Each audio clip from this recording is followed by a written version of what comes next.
For more free PDF books on the law of attraction and metaphysics, visit the Law of Attraction Haven. Click for more free books by Genevieve Behrend. Contents dedication or Philosopher and Sage. Lesson 1. Interpreting the Word. Lesson 2. How to get what you want. Lesson 3. How to overcome adverse conditions. Lesson 4. Strengthening your will. Lesson 5. Making your subjective mind work for you. Lesson 6. Hourly helps. Lesson 7. Putting your lessons into practice. Dedication these pages. The outpouring of a full heart, and lay reverently upon the memory altar of a man who was sage and saint, teacher and guide, and my dearly beloved friend, Judge T. Troward. Forward all we have willed or hoped or dreamed of good shall exist, not its semblance, but itself. Browning. The thing that which hath been, it is that which shall be, and that which is done is that which shall be done. Ecclesiastes 1:9. The sages of the centuries, each one tincturing his thought with his own soul essence, have united in telling us that, as a man thinketh in his heart, so is he. It has been established by the experience of the ages that always the law is the same. But how shall one thing in his heart, so that only goodness may blossom and ripen into rich deed and rare result, what is the apparently mysterious secret by which life's dull metal is transmuted into precious mintage? It is my purpose to tell you in this little book.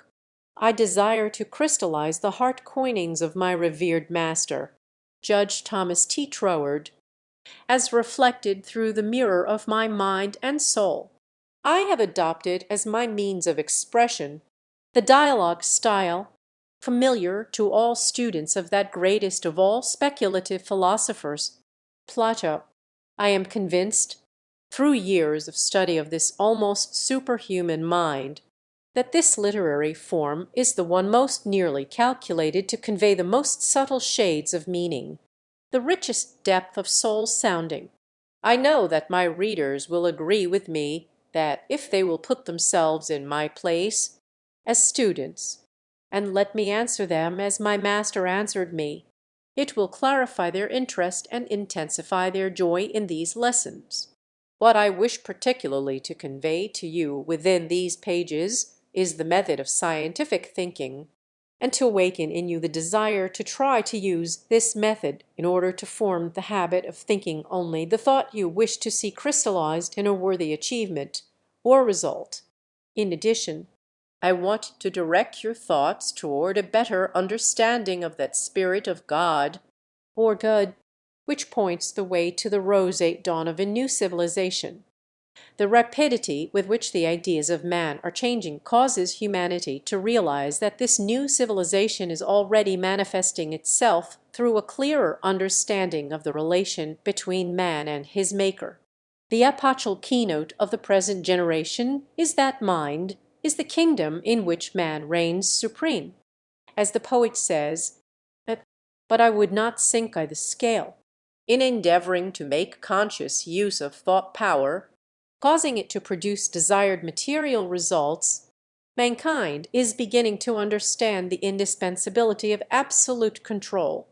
My chief idea in sending forth this message is to make it easier for you to live in hourly consciousness that you have been given dominion over every adverse circumstance and condition which may arise. The conscious use of the creative power of thought to protect and guide you, as well as to provide for you, is only attainable through understanding the natural relations between mental action and material conditions. Your reading of these lessons should be with a steadfast determination to think rationally and effectively on every word, in order that the full meaning of each thought may be thoroughly grasped and comprehended. Thought power is the kingdom of God in us, always creating results in our physical forms corresponding to our normal, sustained thought. As Troward has said, By your habitual thoughts, you create corresponding external physical conditions, because you thereby create the nucleus which attracts to itself its own correspondence in due order until the finished work is manifested on the material plane. This is the principle upon which we shall proceed to work out a simple and rational basis of thought and action whereby we may bring into outer expression any desired goal. Let us work together to this end. G.B. Philosopher and sage, one of the really great minds and souls of modern times, and indeed of any time, was Thomas Troward, late divisional judge of the Punjab, India. Of his writings, the late William James of Harvard said, beautiful in its sustained clearness of thought and style, a really classic statement. The Boston Transcript editorially stated, the late Archdeacon Wilberforce, when writing to Troward, signed himself responding to the many requests from Troward's friends and admirers for a more intimate glimpse of this great man, I am pleased to present to you a few phases of his daily life as I saw them while studying with him. These may be all the more interesting because of the fact that I enjoyed the unique privilege of being the only pupil to whom he ever gave his personal instruction. The early life of a genius, Thomas Troward was born in Ceylon, India, in the year 1847, of English parents and Huguenot ancestors. When quite a young boy, he was sent to England to be educated at Bernstein Grammar School, but was most unhappy there, as he could not fully adapt himself to the humdrum life of the English schoolboy. Later on, when he continued his education in the beautiful Isle of Jersey, its charm entered into his blood, and he was thoroughly contented there. Perhaps the old Huguenot strain on him found a congenial element in the French environment of the college. At the early age of 18 the natural bent of his mind began to assert itself, and he won the Helford College Gold Medal for literature. When his studies were completed, Troward went up to London for the Indian Civil Service examination, a very stiff one, which he passed with a high credit. He returned to India at the age of 22 in the capacity of Assistant Commissioner. An incident which occurred during the course of his examination foreshadowed the trend of the life that was to replace the regulation judicial career when the 25 years of service had expired. That young man, one of the subjects left for the end of the examination was metaphysics. Troward was quite unprepared for this, having had no time for research and no knowledge of what books to read on the subject. So he meditated upon it in the early hours of the morning, and filled in the paper with his own speculations.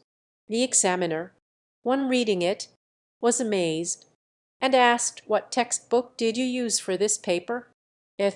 Troward answered, and young man, was the examiner's comment, and if I am not mistaken, we shall hear from you again. During Troward's career in India, his official work kept him very busy. His recreation was often spent with canvas, paints, and brushes. He was an artist of no mean ability, especially in marine subjects, and had won several prizes at art exhibits in England. He loved to study the tomes of sacred Indian lore, or the scriptures of the Hebrews and of other ancient peoples. While studying these profound subjects, there was unfolded to him, as in a vision, a system of philosophy which carried with it not only peace of mind, but also physical results in health and happiness. When relieved of his burdensome official duties in the Indian court, he returned to England, where a manuscript of some 100 folios slowly came into existence. At that time he had no knowledge of mental science, Christian Science, New Thought, or any of the isms of modern thought. His views were the result of solitary meditation and a deep study of the Scriptures. The first edition of the now famous Edinburgh Lectures was published in 1904, It was received with the almost unanimous opinion that its value could not be overestimated, as was true of his subsequent volumes. His books, by sheer worth, have found their way almost all over the world. In the United States alone, more than 50,000 copies have been sold. Perhaps no one was more astonished at their warm reception than their simple-hearted, fun-loving author. An intimate description in physique, Judge Troward was not the usual English type, but was more like a Frenchman, of medium stature, and not over 5 feet 6 or 7 inches. He was dark complexioned, with small, bright eyes, a large nose, and a broad forehead. When I knew him, he had a drooping mustache sprinkled with gray. He had the bearing of a student and a thinker, as is indicated in his writings. His manner was simple and natural, and he exemplified a spirit of moderation in all things. I never saw him impatient or heard him express an unkind word, and with his family he was always gentle and considerate. He seemed to depend entirely upon Mrs. Troward for the household management. Only in the intimacy of his home did he entirely reveal his charming geniality and radiating friendship. His after-dinner manner was one of quiet levity and a twinkling humor. He would enter into the conversations or parlor games of the family with the spirit of a boy. He did not care for public amusements. One evening, after an excellent dinner of soup, joint of lamb, vegetables, salad, dessert, and wine, he rolled a cigarette, and to my great surprise, offered it to me with the query, receiving a negative reply, he began to smoke it himself. Noticing my poorly concealed expression of surprise, he remarked, "I can thank God for one cigarette after, possibly a second, but never a third." After he had finished his smoke, his youngest daughter, Budea, played the violin for us. I observed that he became completely absorbed in the beautiful harmony. He told me afterwards that, although he was intensely fond of listening to music, he was in no sense a musician. Although Troward did not indulge in outdoor sports, he loved nature, and would sit for hours by the sea with his sketch-book, or tramp the lonely moors in solitary meditation. He said there were times when he obtained his best inspirations while walking in the open. He often invited me to go with him, although frequently he seemed to be unconscious of my presence, being entirely absorbed in his own thoughts. Truth from the trance, at times he would lapse into a trance-like swoon, his Maltese cat on the table by his side, the swoon sometimes lasting for hours. At such times the members of his family would take particular care not to disturb him. When he emerged from these lapses of the senses, he would write down the truths which had been revealed to him. Once he wrote on his memorandum pad, "If you think your thought is powerful, your thought is powerful." It may be interesting to recall that such authorities as Barnett and the New American Encyclopedia, in their biography of Socrates, mention similar trance-like experiences of his. While serving in the Greek army, Socrates suddenly found his feet seemingly rooted to the earth, where he remained in a trance for 24 hours. He awakened with a spiritual knowledge that transformed his life, and later the lives of many others. The similarity of the life of this Athenian philosopher to that of Troward is that both relied chiefly upon intuition and common sense for their theory and system of living. A difference between Troward's teaching and that of Christian Science is that he does not deny the existence of a material world. On the contrary, he teaches that all physical existence is a concrete corresponding manifestation of the thought which gave it birth. One is a complement of the other. I once asked him how one could impart to others the deep truths which he taught. He answered, "Being, and not possessing, is the great joy of living." Following a trusted guide, Judge Troward, although modest and retiring in his habits of speech and slow to express a personal opinion, was always willing to discuss any current subject, but extremely reticent and diffident about his own writings. Never, to my knowledge, did he mention them unless approached on the subject. As a teacher, he was positive, direct, and always impersonal. When our lesson was given indoors, he always sat in a large Morris chair, and, seeming not to be aware of my presence, he would think aloud. To follow his thought was like following a trusted guide through the most difficult places, the darkest and least explored regions of thought.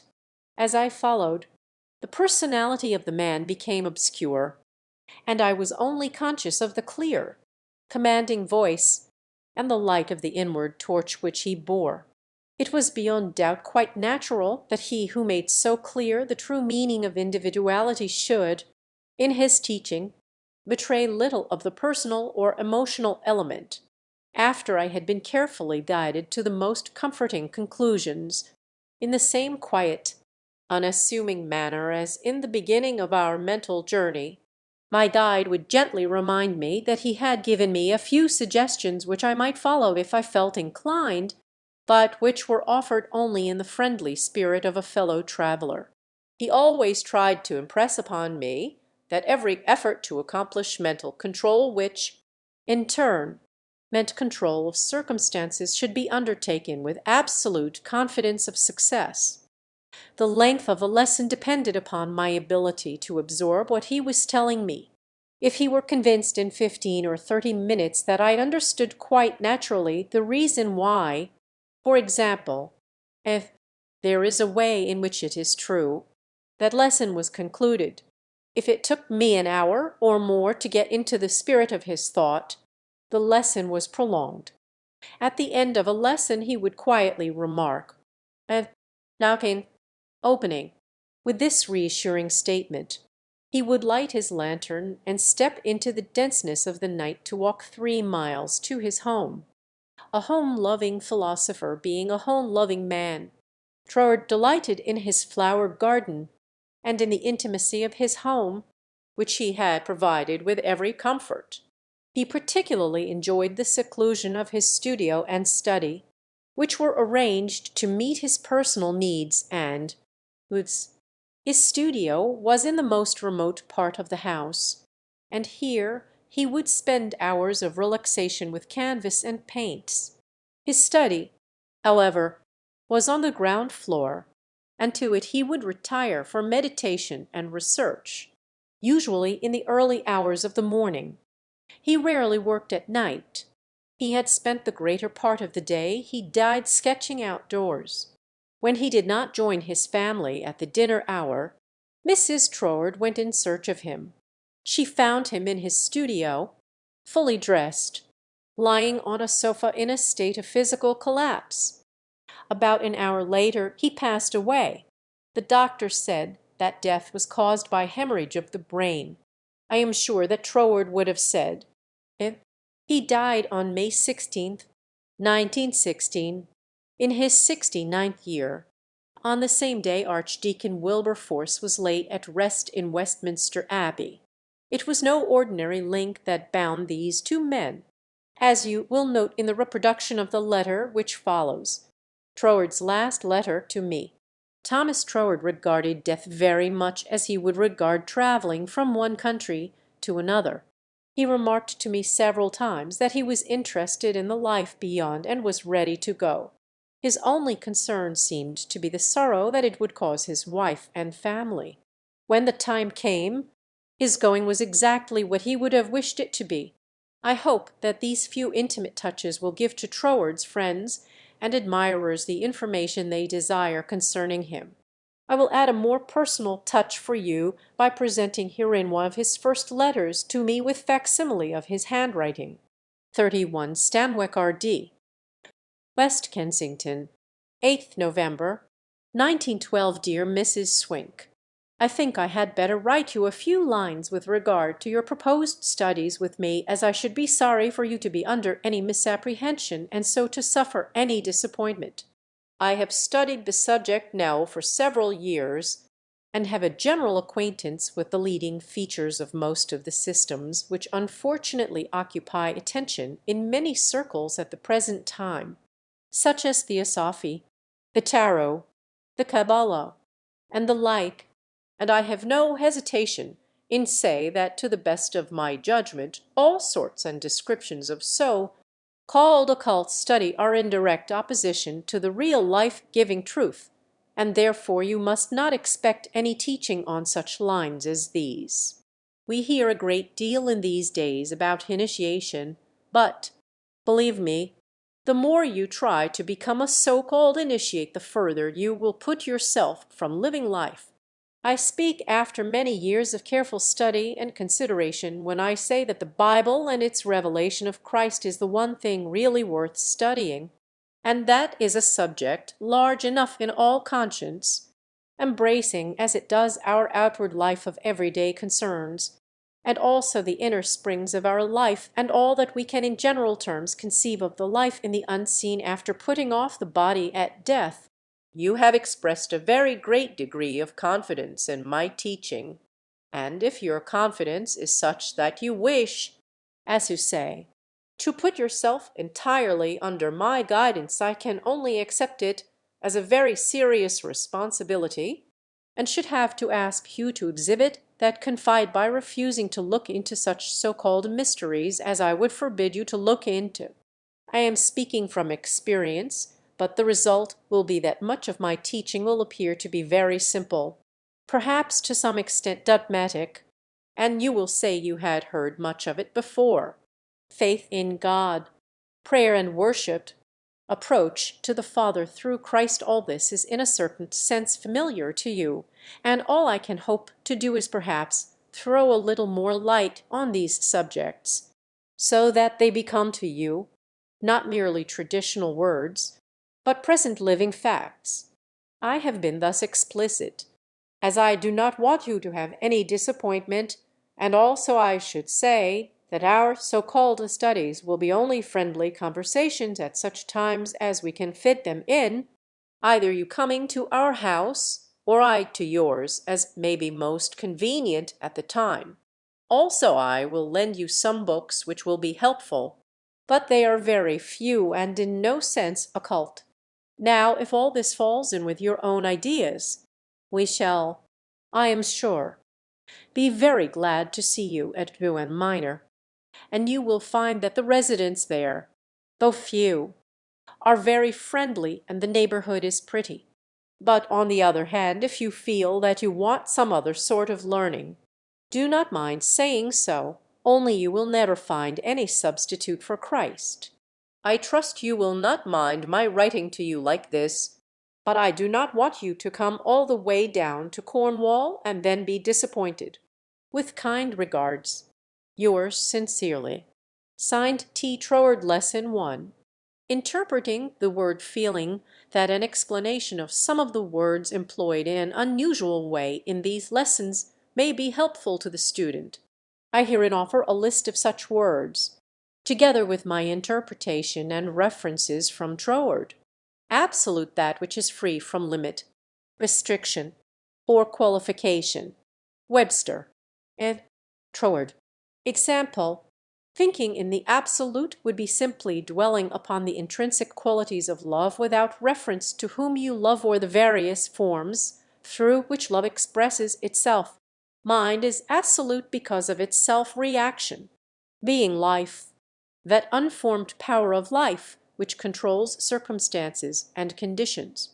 Read Troward's Bible Meaning and Bible Mystery. Belief, a certain quality in the creative power of thought, which manifest on the external plane in exact correspondence to the quality of belief entertained. If you believe that your body is subject to disease, then the creative power of thought of disease results in a diseased body. Read Troward's Edinburgh Lectures on Mental Science. Body the instrument through which thoughts and feelings are expressed. the envelope of the soul, brain the instrument through and in which the action of the universal parent mind expresses itself in specific form as individual thoughts. Brain is not the mind, but the mind's instrument. Christ a state of consciousness which is altogether good, and a quality of feeling which manifests in physical form, the most perfect spiritual concept. Circumstance is the outward effect which corresponds to the inward tendency of thought. Conception, William James says, denotes neither the mental state nor what the mental state signifies, but the relation between the two. Concentration bringing the mind into a condition of equilibrium which enables us to consciously direct the flow of spirit to a definite, recognized purpose, and then carefully to guard our thoughts from inducing a flow in the opposite direction. Troward, Edinburgh Lectures on Mental Science. Conditions the result of mental tendencies. Harmonious thought produces harmonious physical and material conditions, which still further react to sweeten thought.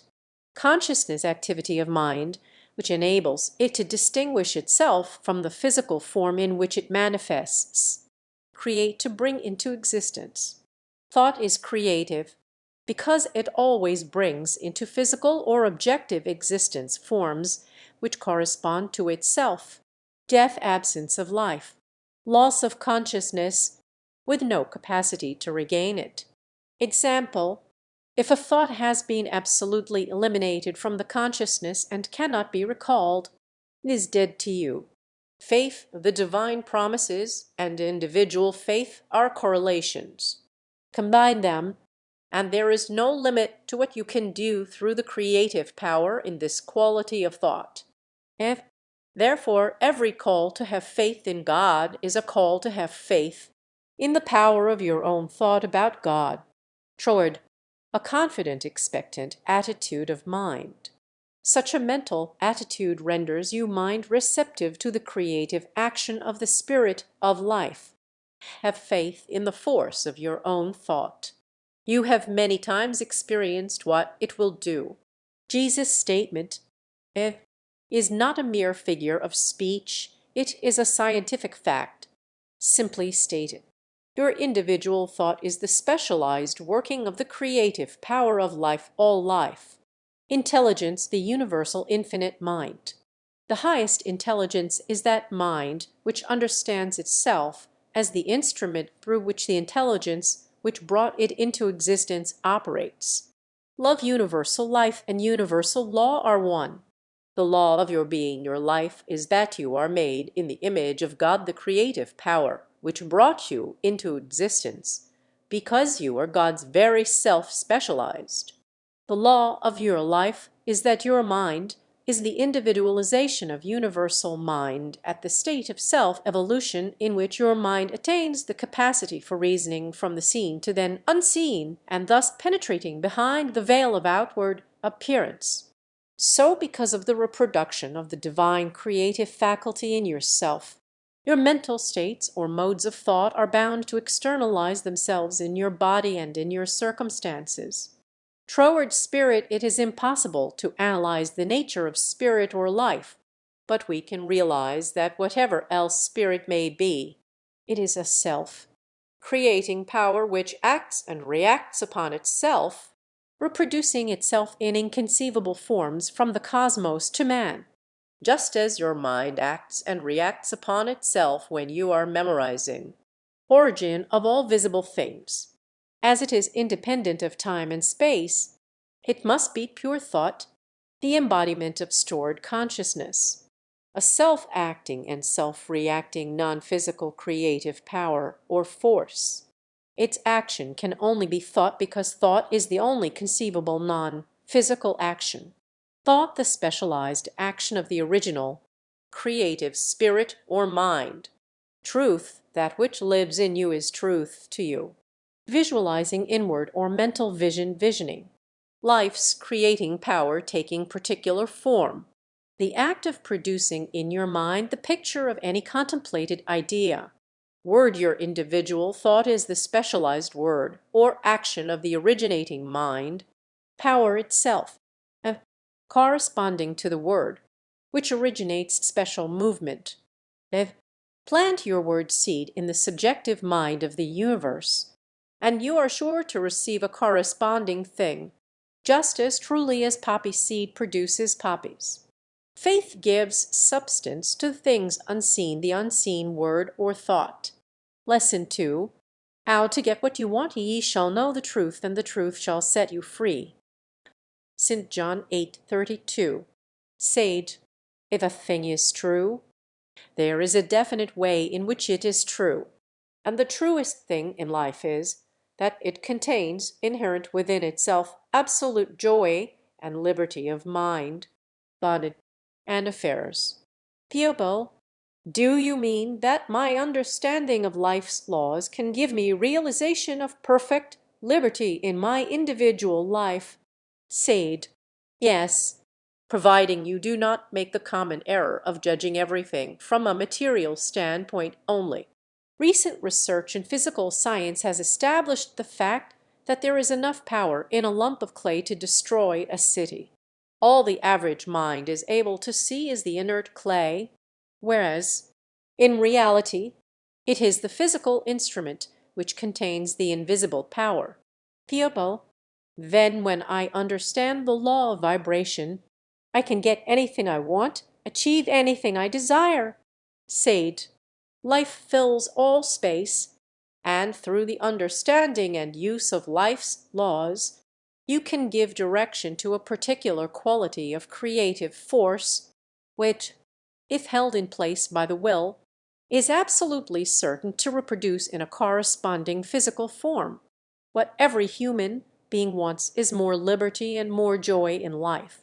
From whatever angle you study the subject of life, you will find that degrees of livingness and liberty are invariably manifested by varying degrees of intelligence. What you would term inanimate life represents the lower forms of intelligence. In plant life you recognize a higher degree of intelligence. To illustrate this, look at a flower. Is it not beautiful?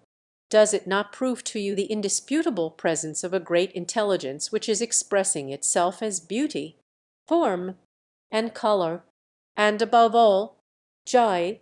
Pupil, yes. Sage, still you will not find it difficult to recognize in the animal kingdom a quality of life and intelligence which is greatly in advance of that manifested flower. Then the intelligence which expresses itself in the mind of man as the power of initiative and selection is the highest expression of intelligent life. Thus you see that the inanimate, the plant, the animal, and the human all represent the same universal life, the only difference being in the varying degrees of intelligence. For example, you are expressing a very high degree of intelligence in desiring to understand the laws of life. When you have discovered some part of these laws, you will ascend the scale of intelligence as you make practical application of your discoveries. Another example: two men leave college with the same degrees and situated very similarly relative to social and financial position. Both study the laws of mind, both are obliged to struggle. One, by making a great mental effort, keeps mentally above the discouraging conditions and becomes disheartened and ill, barely eking out a miserable existence. You can readily see where the high form of intelligence was manifested in these two cases. Intelligence was there, but it could only grow by being used constructively. How degrees of intelligence prove man's place in the universe, sage. The greater your intelligence, the more easily you can call into action the highest order of creative energy. The more highly you develop your intelligence, and I do not mean this intellectuality or book learning, I mean self-education, the more you will find your old limited ideas of what you are not, cannot be, do, or have, imperceptibly slipping away. By using your intelligence and resting upon it to guide you Godward, you will come to recognize that you are as much a part of the very highest intelligence as a drop of water in a part of the ocean. This steady recognition on your part carried into your everyday affairs, will give you control over adverse circumstances, which you realize are, after all, only effects of lower degrees of intelligence, and will deliver you from falling a victim of a material universe. You are not a victim, you are a part of the universe. Pupil, just what do you mean by effects of lower degrees of intelligence? Said, I mean by a lower degree of intelligence, one that is unable to recognize itself as being one of the highest forms of life. The highest degree of intelligence is that form of life which is able to recognize itself as related to all existing intelligence. For example, you can easily recall the last difficult situation you came through. It was the expression of the highest form of intelligence which enabled you to think your way out of that. The intelligence which distinguishes us from the ape sage. You recognized your difficulty, but you also recognized your intelligence as being able to draw to itself, from out the whole universe, ways and means of meeting that perplexing problem. The law is ever the same. When you are convinced that every physical circumstance or thing has its origin in corresponding activities of the mind, thought, you are able to conquer adversity in any form because you know you can always control your thoughts. You must always be determined to do your own thinking. Pupil, it is not difficult for me to understand that the flower is the result of some invisible power, which must be intelligence. But for me to realize that this same life and intelligent power is in my life is not easy. I have not been taught to think in this way. However, you have made me realize that if I wish to learn, I must put into practice the directions you have given me. So when I needed to have $500 at a certain time and could not see any possible means of getting it, I tried to follow your instructions by mentally seeing myself as doing the thing I wished to do. I visualized myself paying my obligation, and in some way, which is still a mystery, I was able to feel quite calm about it. I made my mental picture and actually forgot to worry about the ways and means, and the money came. I did not quite understand then, and I do not know now, just how it happened. All that I am able to realize is that, by my obedience to your teaching, the day was saved for me, and I shall not forget it. Now I would like to know if we inherit our tendencies of mind, sage. Most of us inherit our thoughts, just as we inherit the color of our eyes. If you intend to understand the relation existing between mental action and material conditions sufficiently well to control your circumstances, you must think for yourself and in your own way, irrespective of what your ancestors thought, even though some of them might have brought desired results. Pupil, that seems as impossible as reaching the horizon. However, if you tell me that I can arrive at the place where circumstances and conditions will be under my control, through a steady and determined effort to find out the truth along these lines, I shall do my own thinking from this moment. My present condition, however, seems beyond the control of any human being, much less myself, and there have been times when I did control certain conditions, but at other times the same conditions were beyond my control. Why was that? The secret of controlling your life, forces sage, the reason you succeeded, without understanding the power which you possess, was that you used it unconsciously, according to the law of its own nature, and reached harmonious results as in the incident that you have just related. Your ability, at all times, to use the unfailing power which is your depends upon your recognition of its presence. The reason for your times of failure is that the distressing condition so wholly absorbs your attention that you are unable to think of anything else. At such times, you entirely lose sight of the fact that your individual mind is the instrument through and in which the very highest form of intelligence and unfailing power is endeavoring to express itself. Also, that it always takes the form of your habitual thought. Therefore, when you believe that a situation is beyond your control, it is viable, which means that my control of circumstances is entirely measured by my capacity to know that the life and intelligence in me is the same life and intelligence which brought me into existence, the same life in trees and all nature, and I tune in with all life. Will this steady recognition give me direct contact with all the power and intelligence which exists? Would simply dwelling on this thought solve any situation which might arise? Said, no. Eh? God without expression is a non-entity. Thought without action is powerless. But your recognition that you are inseparably connected with the joy, life, intelligence, and power of the great whole, unwavering, maintained, and carried into practical application, will solve any problem, because your thought calls into specific action ideas of the very highest degree of intelligence and power, which naturally controls the lesser degrees. Therefore, when you know the laws of life, this knowledge gives you ideas which enable you to control all adverse circumstances and conditions. Viewable, this is all so new to me, I do not quite grasp your meaning. Will you please give me an illustration? How to light the pathway of your life? Said, well, suppose you were in a room where every comfort had been provided for you, but the room was in total darkness, and you were unable to locate the things you desired, although you were conscious of their presence. You were told that the room was electrically lighted, and instinctively you began to grope your way along the wall where you were accustomed to look for a light switch. For hours you passed your hands up and down the walls as far as you would reach until you were quite fatigued.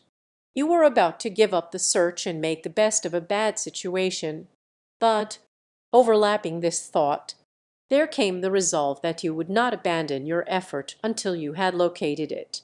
You were determined to enjoy the good things awaiting you, so you renewed your search with the feeling of assurance that ultimately you would find a way to turn on the light.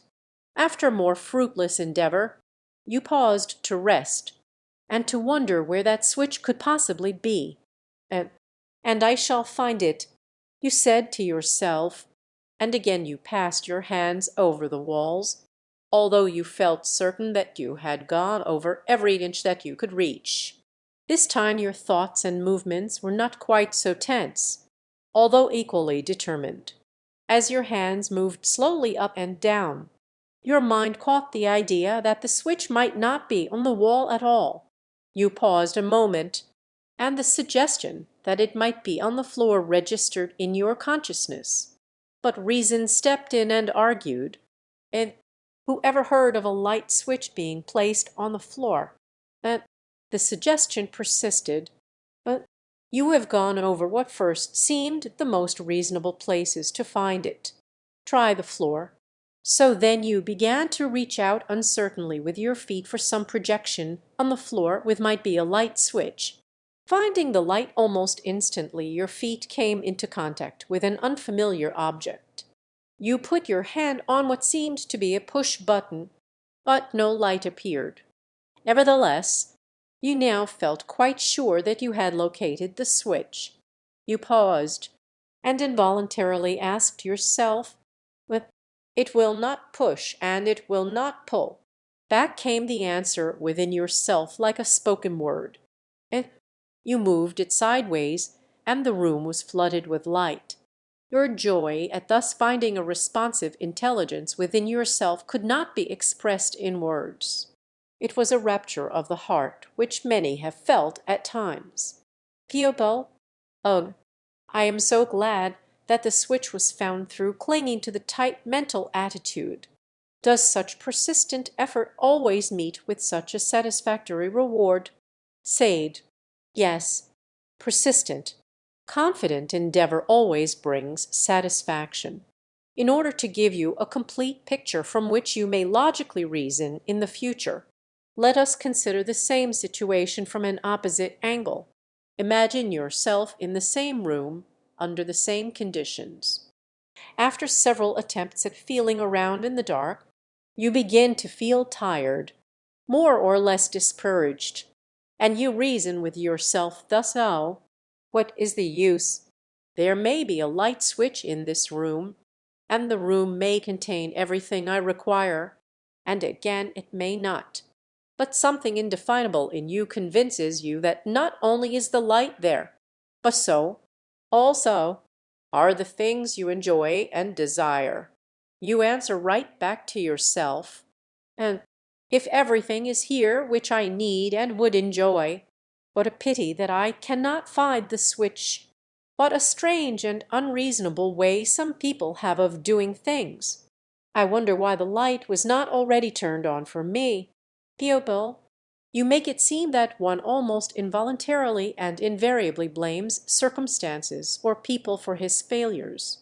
Sade, you must admit that it is rare to find anyone who realizes that the because of his failure or continued misfortune lies within himself.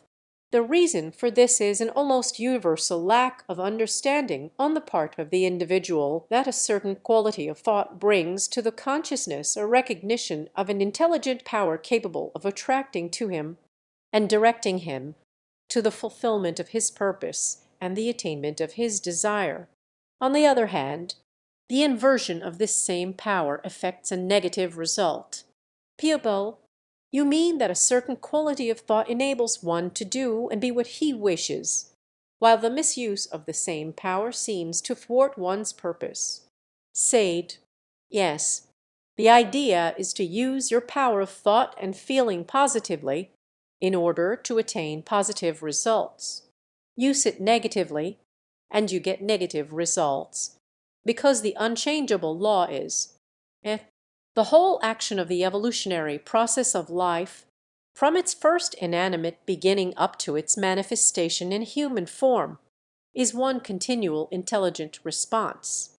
If you would induce yourself to recognize the presence of a universal intelligence which permeates all nature, you must also recognize a corresponding power hidden deep down in all things, in the trees, the weeds, and flowers, in the animals, and in fact, in everything which is ever ready to spring into action when appealed to. It will respond to your call as a child would obey when bidden to come and play. In your first experience in the dark room, your all-absorbing thought was not so much about the darkness as about the light, and how it could be turned on. The positive I will quality of your thought brought up from the depth of your inmost soul a steady flow of intelligent power, which finally penetrated through to your intellect and guided your hand to the switch. Pupil, but the second time, when I also thought I must find the switch, there was no enlightened response. It seems to me that this is one's everyday experience. The first case seems like a miraculous coincidence. Do not look for coincidences in life. Every effect has its because sage. Oh, no, all is life, and all is law and order. There are no coincidences in reality. No happen so is. You will realize this if you will recall some of your own experiences similar to the ones used in the illustrations. You often feel that you must have light, and after several attempts to avail yourself to it, your thought and feeling settle into the "I cannot do it" groove. It may be possible for those who know how, but I do not, etc. The best method of learning the truth about this is to live your past experiences over again. Analyze what your thoughts and feelings were when you succeeded and when you failed. Then draw your own deductions. No written or spoken words equal this kind of instruction. Remember that all space is filled with a responsive intelligence and power ever ready to take any form which your sustaining thought demand creates. This power can work only in terms of the thought instrument through which it operates. Humanity generally admits Jesus' ability, Jesus' power to use the spirit of intelligent life to produce material conditions, as in turning water into wine. but they doubt their ability to use the same power in themselves, in spite of Jesus' assurance. Now this statement is either true or false. If true, it is because your mind is the instrument in and through which this intelligent principle of life takes initiative action, and this action, in turn, is always in accordance with the laws of life, which are subjective in their nature. Life's greatest purpose is to express joy, beauty, and power. Pupil, am I right in concluding that this lesson in life, which is an ever-present, limitless, intelligent power, is ready at all times to be guided in any direction that my sustained thought may give it? If I permit to be anxious, discouraged, dissatisfied, I bring into action repelling, destructive forces. Life's purpose is given expression to its joy, beauty, and power through its particular instrument, my thought. Is this right? Sage, you have grasped the letter of the lesson in a remarkable way. Now it remains only for you to experience the happiness of what you have learned. Do this by putting your knowledge to practical application, never losing sight of the fact that no matter what justification you may think you have at the time, any feeling of discouragement, dissatisfaction, or anxiety because the fulfillment of your right desire to receive further and further away from you. Whereas by a persistent and determined endeavor to trust your own desires and ambitions as the specific expression of the universal loving, guiding, and protecting principle, you will find that your supply for their fulfillment will unfold to you greater and greater liberty in every direction. Pupil, when one does not wish to entertain negative thoughts, how can the sense of discouragement and anxiety be shut out? I am sure that it is not because one enjoys feeling worried that it seems so difficult to eliminate it. Do you mean that it is as possible to snap out of a thought one does not want as it is to step from one room to another? I should like to know how that is accomplished, as I have many unwelcome thoughts which I am wholly unable to dismiss at the time. After a period they leave, but it seems to me they use their own sweet will about it. I have honestly tried to rid myself of thoughts which seemed to cling all the tighter when I tried to throw them off. It would be wonderful to cast off a thought as one would a garment. How can it be done? Sade, by keeping a positive attitude of mind regarding your innermost desire as an accomplished fact, whether it be for a state of mind or a thing. You cannot think positive and negative thoughts at the same time. Pupil, oh, is that true? It seems to me I have often been speaking to someone on a certain subject, while my thoughts were on an entirely different one. You can actually think of only one thing at a time, Sage. You were thinking one thing and saying another. You had only one thought. You automatically said one thing while thinking another. In short, your words were not the expression of the thought in your mind. Suppose you give yourself a test. Try to think of yourself as a success and a failure at the same time. You will find it impossible to think positively and negatively simultaneously. In our next lesson, we will take this up more extensively and prove why it is true. Also why you, as an individual, can control circumstances, whether they be mental, physical, or financial, through the understanding of your personal relationship to the intelligence which governs the universe. Pupil, I know what you say is true, but just what method should I employ to accomplish this? There are times when I become cross and impatient with myself because I give way to anxiety and fear the very things which I know now will cause my defeat. And yet I will do it, just as I will eat something I like even though I know it will disagree with me. Could you give me a formula to use at such times? How to drive anxiety out of your mind, Sage, when the triad of enemies fear, anxiety, and discouragement assails you, poisoning your mind and body, weakening your power to attract what you want. Begin instantly to take deep breaths and repeat as fast as you can, aloud or silently, the following affirmation, which is an antidote to the poison and a powerful assurance and attraction of good. The life in me is inseparably connected with all the life that exists, and it is entirely devoted to my personal advancement. If you are alert and can make this affirmative thought overlap the native, anxious suggestion, you will very soon free yourself. If the tendency to dwell on these erroneous beliefs keeps recurring, go where you can be alone, repeat your affirmation, and endeavor to lift your mind up to your words, much as you would lift your breath from the bottom to the top of your lungs. Never be impatient with yourself because you do not quite succeed in your every endeavor. It is your intention that counts, not necessarily the absolute fulfillment of the letter. The all-knowing power that is understands and rewards accordingly.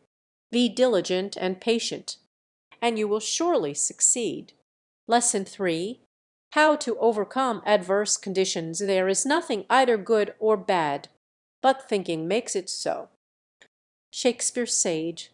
If you wish to overcome adverse conditions or to maintain a favorable one, it is necessary to have some knowledge of the fundamental or originating spirit, and your relation to it.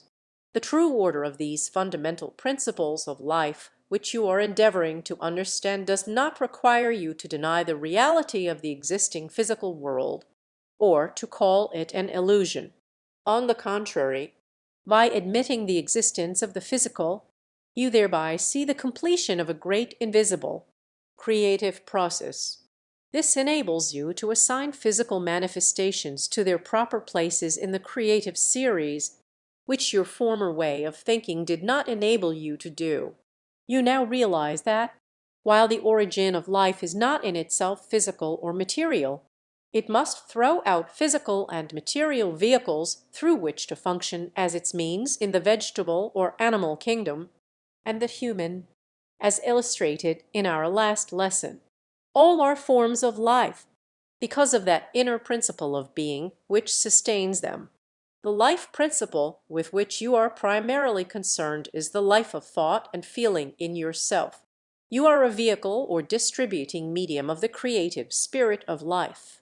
If you understand this, you will have some idea of what the originating spirit of life is in itself, and your relation to it as an individual. Pupil, since thought and feeling are the origin of all things, would it not be necessary to get into the spirit of their origin in order to control circumstances? Is it true that my thoughts and feelings are the same as those of the limitless power and intelligence of the universe? How you can control circumstances and erroneous conditions, sage. In essence, they are the same. You are able to control the circumstances and conditions relative to your individual world, of which you are the center, by making your thoughts and feelings correspondent in quality, at least to a degree, to what you believe are those of the originating, intelligent forces of life. Pupil, is it true that the life in me contains everything that I, as an individual, could ever require? Are my thoughts and feeling the centralizing power of my particular world? If so, then Browning explains the situation when he says, If I know and practice this great fact, the wonder of life's understanding power will come forth in me by its own divine right, and assume command over all my problems in exactly the same degree that I recognize it. Is that correct? Sade, yes. Browning has voiced the truth in that sentence. The divine principle in you is complete, and is the only life there is. But this should not lead you into the error of believing that you are not to exert yourself. Remember that the life germ in you is an intelligence which can call into specific action all of life's forces from out the entire universe, but it can only work through your intelligence in correspondence to what you confidently believe it can and will do. Therefore, Be practical in your reasoning and diligent in your deeds. Suppose I give you an example. You have a glass of dirty water. In order to have the clear water, you would continue to pour the clean water into the glass of dirty water until every drop of the dirty water had flowed out of it, would not you? The same rule applies to adverse conditions. Pour into them a steady stream of confidence in the power of God in you to change them, and they will change correspondingly. Theobald, I understand. You mean that I should use my common sense, coupled with a steady faith in God and earnest, concentrated mental effort. Common sense and your mental faculties sage. That is it. Use your common sense and all your mental faculties as far as they will take you. However, you should never try to force a situation. Always allow for the law of growth. Remember that conditions will grow into the correlative shape of your firmly held mental attitude under the guidance of the all-creating wisdom. If you will follow this method of reasoning, you will soon form the habit of examining your own attitude of mind for the key to your progress and enjoyment of life.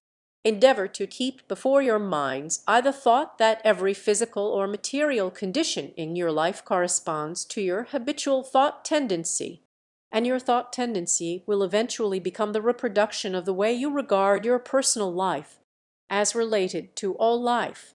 Theobald, shall I be able to overcome one limitation after another as I develop the knowledge and feeling of regarding the life principle in me as the source of all physical experience? As I advance along these lines, shall I grow into the liberty of enjoying life in my own way? Sade, in studying the law of your own being, the important thing to realize is that you, as an individual, are a specializing center through which the power or essence of life takes forms which correspond exactly to your most habitual conceptions. Try to realize more and more thoroughly, both in theory and in practice, that the relation between your individual mind and the universal parent mind is one of reciprocal action. Grasp the principle of reciprocity, and you will comprehend why you fall short sometimes of enjoying life, and how you can attain to full enjoyment, just as the law of gravitation shows why iron sinks in water, and can also be made to float. Theobald, it is rather difficult for me to understand what you mean by the reciprocal action between my individual mind and the universal parent mind. Suppose I am facing a big financial problem, and I endeavor to bring my mind into a state of confident expectancy through meditation upon the ever-present supply in all forms of life, and by repeating an affirmation which seems logical. Would that do it? Where does the reaction come in, and how? If my happiness in life depends upon this understanding, and upon living in a state of conscious reciprocity with the parent mind, it seems just now that it is a long way off, because I do not grasp your meaning. Should I feel a reaction within myself when striving for a certain state of consciousness? How your mind is related to the universal mind, sage. We said in our last lesson that your mind was an outcome of the great universal parent mind, which brought you into existence for the direct purpose of expressing itself through you. The reciprocal action between your mind and the parent mind might be compared with a tree and its branches. Your mind is the specific expression of the universal mind from which it draws its power to think. Just as a branch of a tree is a specific part of a tree, not apart from it, but a part of it. Thus, between the universal mind, or life, and its own specialized expression, which is your mind, there is a perpetual interaction. As with the tree and its parts, its branches and its leaves are continually drawing sustenance from the parent trunk. Your thought action is the specialized, identical action of the universal mind. Example: imagine yourself feeling a bit downcast. when suddenly you are handed a telegram with the news that the one person in the world whom you love the most is on his way to see you, and the message of some wonderful news. Can you not imagine what a definite reaction you would have from news like that? Well, you can stimulate the same quality of thought, that same feeling of joy and surety between your individual mind and its source, through mentally picturing yourself as doing the things that you enjoy. See yourself happy, and lift your mind up to it by constantly repeating a happy affirmation, and you will readily realize the reaction in kind. Pupil, I see.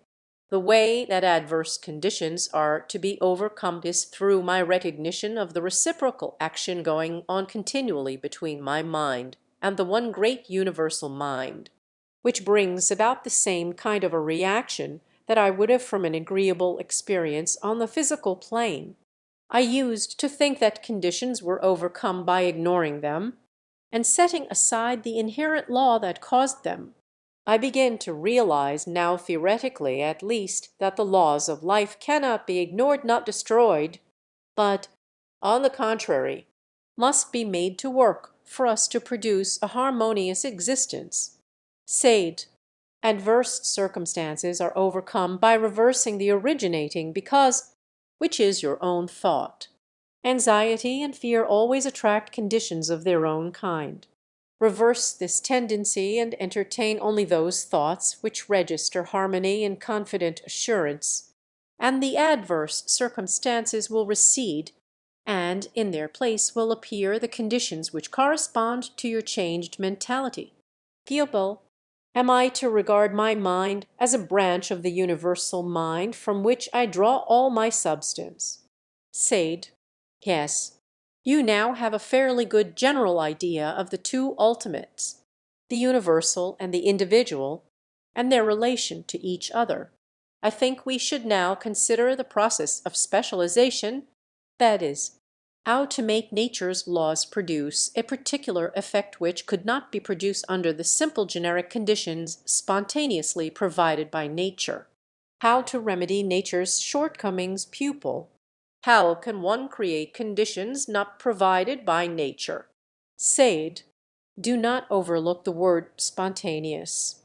By consciously and intelligently arranging your thoughts in the new order, by looking within yourself for the solutions of your problems, instead of without, you will certainly find that ideas will come to you, which, if followed, will produce new conditions other than those provided by nature. Pupil, how can I do this? Is this brought about by causing my thoughts to correspond to those which I think the universal mind must have? Sade, let me give you an illustration of what I mean. Take the case of a miller who has been grinding his grain by hand. His instinctive feeling is that there should be a more efficient way of grinding grain, and he meditates a good deal on what this way might be. One day, while walking in the country, his attention is attracted, for the first time, to the power in a stream of water as it rushes past him. He pauses and reflects on how this power could be utilized for his particular purpose. He asks himself, this unexpected inspiration thrills him through and through, not only because of its possibilities, but because of his feeling of assurance that it can be accomplished. Immediately, the desired result begins to picture itself in his mind. By the side of the stream he sees he gristmill working under conditions, with a great wheel attached to it revolved by the force of the running water, and thus grinding his grain. The force of the water spontaneously provided by nature has not been changed, it has been specialized to meet an individual requirement. How nature working through mind can control the grain, pupil. Naturally, the power of the water could not itself have ground the grain, but through the interaction of the individualized universal intelligence in the miller's mind, he made this power spontaneously provided by nature do his bidding, just as Burbank specialized nature's laws by making cactus grow without thorns and blackberries without seeds. Sage, Yes, you have grasped my meaning. Your comprehension of the interaction between the water power, or nature, and the individualized intelligence in the mind of man is scientifically correct. You see now that it is an entire reversal of your old conception. Formerly, you took forms and conditions as symbols, and inferred that they were the causes of mental states and material conditions. Now you are learning that the true order of the creative process is exactly the reverse, that thought and feeling are the originating causes which form corresponding external conditions. This is the foundation principle upon which you can specialize the generic law of the whole creative process, and because it to bring all of its intelligence and power to bear in meeting your particular necessity, showing the silver lining of the cloud pupil. You are right. I have been inverting the order of because and effect.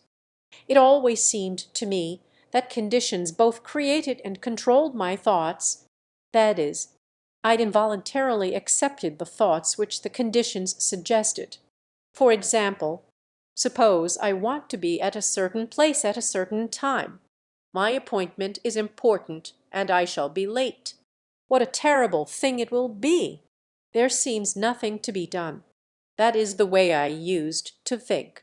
Now, in the new order of thinking, I shall endeavor to mentally see myself as keeping my appointment, etc. I shall get into the spirit of the thought that nothing can impede my progress or thwart my purpose. And I am sure that a way will open enabling me to materialize this thought on the physical plane. I am sure that in some unforeseen way my engagement will be kept, satisfactorily to myself and to the other person. In fact, I have experienced similar episodes. Sade. Yes, almost everyone has had such experiences as you have related, but very few profit by them. The Lois. If you wish to withdraw from an undesirable situation, you must adopt the scientific method of affirmative thinking and follow it up as a permanent factor in life. You will find that the universal causative power, call it what you, will always manifest as supreme intelligence in the adaptation of means to ends. For instance, there is something which you wish to do: build a house, sell something, or do a kind act for someone. It is this supreme intelligence manifested through you that guides your activities. Without it, you would be unable to outline your intention, much less accomplish your purpose. Your intelligence is the instrument through which the one great intelligence of the universe is constantly taking specific form. This being true, every idea which registers in your mind was first formed in this one infinite mind. A continual recognition of this fact will enable you to find your way out of any sense of limitation which may arise in your individual experience. I once heard of a man who had an intense desire to do big things. He asked his teacher to think with him along the lines just discussed, that the intelligence of the universe was taking specific form in his individual intelligence. His teacher agreed, providing the student's desire was great enough to force him to arise every morning and take a 2-mile walk, meanwhile meditating upon his interaction between the universal intelligence and its special form, his mind. The student also was instructed to form the practice of making mental pictures for the precise purpose of developing his intuition and imagination. One suggestion was that he should mentally see himself walking along a beautiful, clear, flowing river, hearing the rippling water, and seeing the reflection of the trees on its clear surface, and then to transfer his mental picture to one depicting his own desire. After following this practice for 6 months, an idea of almost overwhelming magnitude came to his mind. This did not seem unnatural, however, as it was so completely in accord with his recent habit of picturing his all-absorbing desire. He joyously continued his walks, his meditation and visualization, and finally The universal intelligence manifested in its specific form his mind by giving specific directions to bring the big idea into successful operation. Viable, could his mind have captured this big idea with the help of a teacher? Always learn to do your own thinking, sage. Certainly, the idea did not come through the teacher's mind. He simply started the student on the right track. No one can think for another. It was the result of this determined effort to recognize his own individual intelligence as the instrument in which the greater intelligence was constantly taking form. All that the teacher did, all that anyone could do, was to help him to hold his thought along the path he desired to go. The help of the teacher strengthened his conviction and faith in the power in himself. Viable, is this originating power of life a forming power as well as a creating and direction one? And did the teacher's thinking along the same lines stead the student's thoughts? Without the support of a more advanced mind, could anyone succeed in a great undertaking? Sade, certainly, if you are sufficiently convinced of the absolute truth of your method. You do not need any sustaining force outside of your own conviction. You miss the point of your relationship to the great whole if you do not realize that it is not only an originating, but also a forming power. Do you recognize its forming power throughout nature? You would not think of trying to make a lily a rose. If you know that the same power that created the flowers also made your mind for the specific purpose of operating in it, you would soon learn to trust its formative nature in its operation, through your intelligence. Viable, I understand. It is the power of life in man which originates, creates, directs, and forms. In reality, there seems to be nothing whatever for man to do in this great scheme of things except to enjoy life, if he can only learn how. God and company, limited sage. The law of life is God and company. You are the company, and you cannot in any sense be an idle partner, if you wish to profit by the partnership. Your part is a big one, and there is plenty for you to do in providing a concrete center around which the universal divine energies can operate. Viable, does this mean that to realize my oneness with the joy of life I shall not find it as simple as it seems? Sade, no doubt there will be times when you will find it difficult to transfer your thought from externals to the interior realm of the originating principle, and to joyfully hold it there until external conditions correspond with the ideas you have in mind, but there should never be any strain. You are attracted to the universal mind as your source of supply, along the lines of least resistance. That is to say, along these lines which are the most natural to your individual and particular bent of mind. In this way you infuse into the universal mind your desires and ambitions, thus intensifying your power of attraction relative to the desire uppermost in your mind from the infinite forces. For instance, let us suppose that you feel very much alone, not altogether lonely, but alone. There is a difference, you know, and you yearn for congenial companionship. At a certain time, night and morning, go where you will not be interrupted, and mentally picture yourself walking with a companionable friend, no person whom you know, but an ideal one. Then see yourself riding with this same friend, and the two of you doing many happy things together.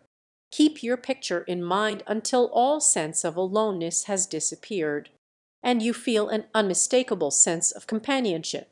Let that feeling register in your consciousness, and try to recall it at will.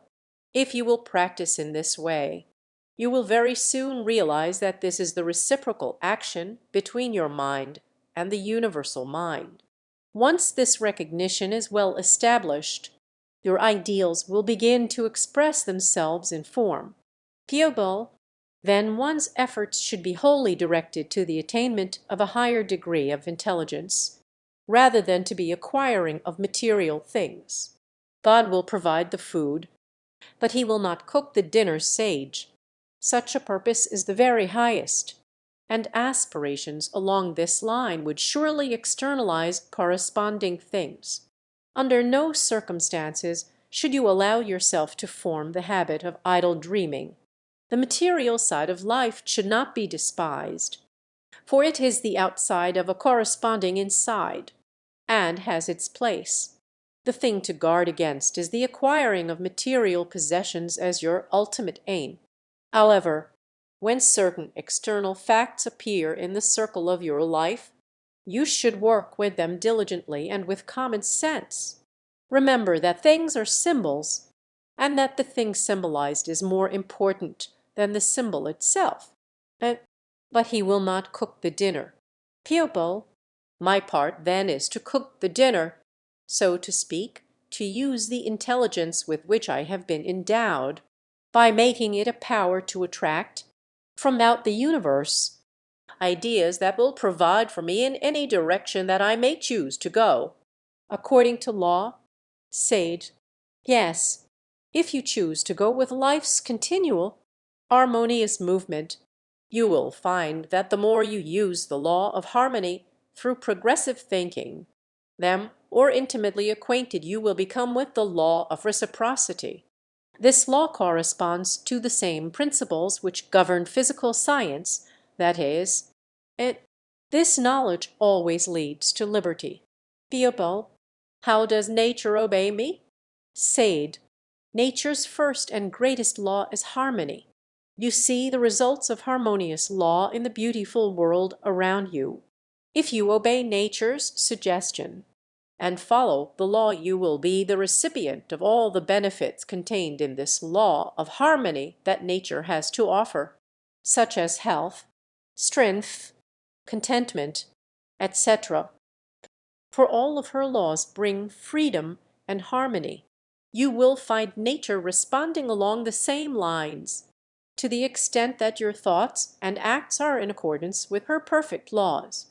Pupil, is the power of thought always creative, and does it always create conditions corresponding to itself? Can one know this law sufficiently well to cause it to respond immediately? 15 minutes night and day are not enough, sage. Thought as thought is always creative, either good or bad. The length of time required for the corresponding physical conditions to appear in the circle of your individual environment depends entirely upon your ability to recognize that your desired course is a normal, already existing mental fact. It is not enough to get into the spirit of your reasoning for 15 minutes night and morning, with the inward confidence that you are directing a certain unfailing power toward a desired physical manifestation, and then spend the remainder of your waking moments in doubt and fear. The whole question is, how does your particular sustained thought affect you?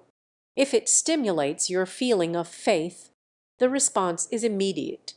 Pupil, could you give me something to memorize which will help me to eliminate doubt and fear? Sage, yes. The thought I use most frequently myself is this: the divine operation is always for expansion and fuller expression, and this means the production of something beyond what has gone before, something entirely new, not included in past experience, though proceeding out of it by an orderly sequence of growth. Therefore, since the divine cannot change the inherent nature, it must operate in the same manner in me, consequently, in my own special world, of which I am the center. It will move forward to produce new conditions always in advance of any that have gone before. Door lectures. You should memorize this passage and meditate upon it, endeavoring to make your mind a center of divine operation by entertaining only such thoughts as you feel are reflections of God's thoughts. Whenever you sense that your way to freedom is obstructed, make a stronger endeavor to live with the spirit of your affirmation, and you will soon find your mind receiving ideas, which, if followed, will guide you into the path of absolute liberty. The devils of doubt and fear, pupil. Doubt and fear are the devil, Are they not? Is not fear the more destructive of all wrong elements? It seems to me that it is ever present in one form or another. Can this monster be entirely eliminated from one's mind? Sade, surely, although fear is the most destructive of all the mental enemies, and, as you say, seems to be ever present, yet when you realize that your fear is just as certain to materialize as is your faith, you will grow more and more guarded as to the quality of thought which you harbor. Practice makes perfect. Theobald, try as I will to inhibit fear, I am unable to succeed at present. At times I utterly fail, and I am overwhelmed with it. How to drive out fear, sage? The moment you begin to feel fearful, get into the open if possible.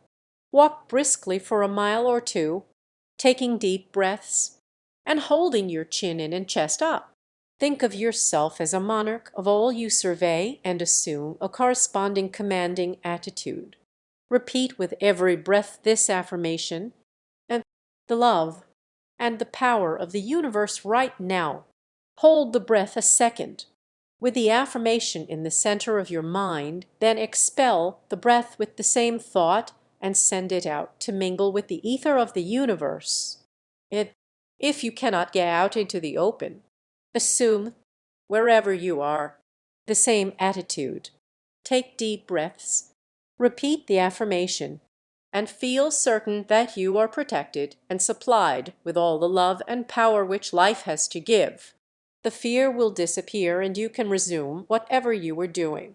Lesson 4. Strengthening your will. All we have willed or hoped or dreamed of good shall exist, not its semblance, but itself, no beauty, nor good, nor power, whose voice has gone forth, but each survives for the melodist, when eternity affirms the conception of an hour. Browning Sage. The importance of the will is so frequently misunderstood that I think we will consider its true nature and purpose for a while this morning. Almost everyone is conscious that willing is not imagining. What the function of the will is, for the most part, baffles and escapes our reasoning. Theobald, I understand that most schools of mental science teach that one should not try to use or even understand the will, because to make conscious use of will, power leads one astray. Sade, it is most important that you should have sufficient knowledge of your will not to misuse it, or to be led astray through lack of understanding its place and power. Theobald, it is a compelling, creative power. Sade, correctly speaking, the will is neither one. It is in no sense creative. There are times, however, when a strong will can compel certain external combinations. Theobald, if willpower can produce certain external results, why not use it to that end? Sade, because it was not intended to be used in this way. Conditions brought into existence by mere force or will lack vitality. Consequently, the situations brought about by simple willpower disappear as soon as the will relaxes. Theobald, do things which are forced into being through the power of a strong will disappear simply because they lack vitality or because the compelling power relinquishes its hold. Sade, both because of the lack of any real life in them, and because the energy of the will which supports them is withdrawn. Theobald, I have read a great deal about the function of the will. What does it mean? The action or function of the will, sage? It depends upon what you have read about the different kinds of will. The will is the power control in your mind, which holds your thought in a given direction until a result has been accomplished. For example, suppose you wish to go to a certain place without the will to go there. You could not even start, nor could you retain the thought of the place long enough to arrive. You would start in the right direction, and then, because there was not sustaining power in the thought, you might turn and go in another direction. Theobald, so it is the will which holds the thought to a given purpose until it is consummated, or keeps an idea in its place in one's mind until it is objectified in form. It might be termed a thought stabilizer. Said, just so. It is the will which holds your mental faculties in position relative to the creative power, which does the desired work. Thought is always creative, as I have explained in my book The Edinburgh Lectures on Mental Science, and using the word in its wildest sense. We may say that the imagination is the creative function. We may call the will the centralizing principle, its function being to keep the imagination centered in the right direction. The will has much the same place in our mental machinery that the tool holder has in a power lathe. To my mind, this is the will. Pupil, it is a wonderfully clear statement. It means that success or failure is contingent upon but one thing, mental control, and the will is this controlling factor. Said, the business of the will is always the same, that of keeping your mental faculties where they will do the work you intend them to do. Pupil, suppose I were conducting a business, but my thoughts were more on an anticipated vacation than on my work. Naturally, my business would suffer. How could my will help me? Practice will exercises, sage. The case you relate illustrates a weak will. You know that your thoughts should be kept on your business, but your will is too weak to do it. You should practice will exercise to strengthen your mental energies. These will help you to focus your attention on business or any desired activity. Pupil, if one concentrated his entire attention on business during business hours, would he be able to relax it later and enjoy his home and play? Said, with a properly trained will, you can pick up a thought at choice, hold it until it has finished its work, let it go again, and then pick up another thought, repeating the process again and again if you choose. In short, you can work when you work and play when you play. Pupil, no doubt it can be done, but it seems to me now that it would be a terrible strain. Said, on the contrary, the well-trained, developed will maintains any position you desire without any strain on the nervous system, and its use is never followed by a sense of fatigue. Pupil, I have always found it a great strain to hold on to any thought which did not abide in consciousness naturally. Said, this is an indication of a weak will, which should be strengthened through exercise, the beginning of which should be a calm, peaceful determination to retain a certain mental attitude in spite of all temptations to the contrary, knowing that by doing so the desired result will surely appear. Pupil, is the will intelligent? A developed will is the handmaid of intelligence, sage. The developed will is the handmaid of intelligence. Pupil, what do you mean by that? Said, in training your will, you will become conscious of the presence of a tremendous power which acts on the plans of the very beginning, or first because of every so-called physical thing. This power is the primary living intelligence of the universe. Tell yourself what you desire in a clear, concise way, confidently knowing that it is certain to externalize itself as an objective fact, because your will acts upon the unformed creative, or primary, intelligence, and causes it to take the form that you have determined upon. Pupil, that does not sound so difficult. Of one thing I am certain, that is, that my entire environment is the result of my habitual tendency of thought. Also, that when I know that I should turn my thoughts into other channels, but do not, simply letting them run along the lines of least resistance, it is because my will is weak and untrained. Will you please tell me the quickest way that this can be remedied? You acquire energy, as well as ambition, by exercising the will, sage. I will give you a few exercises for developing the will, and from these you can fashion others to suit your own requirements.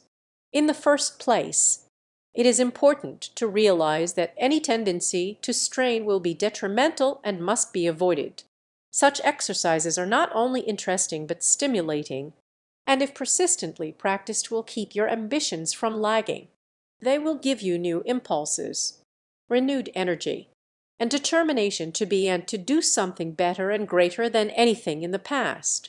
Once you are fully conscious of the place and power of your will in the mental realm to keep the creative energy at work in formulating your desires, you will realize that it is very susceptible to training, and you will never again be content to live without its constant use, for it would be like living only half a life. Pupil, may I ask a question right here? I am a fairly good pianist, but dislike to begin my practice. And although I enjoy it once I have begun, to start is always a struggle. If I were to compel myself to practice on the piano at a certain time every day, would that develop and strengthen my will? Say it. It would help, but the greatest benefit would be in the direction of making you a better musician. The best way to strengthen your will is to practice exercises for the sole purpose of strengthening the will, always remembering, while taking them, that your effort is for self-training and self-control, to the end that you may realize yourself as a part of the great universal whole.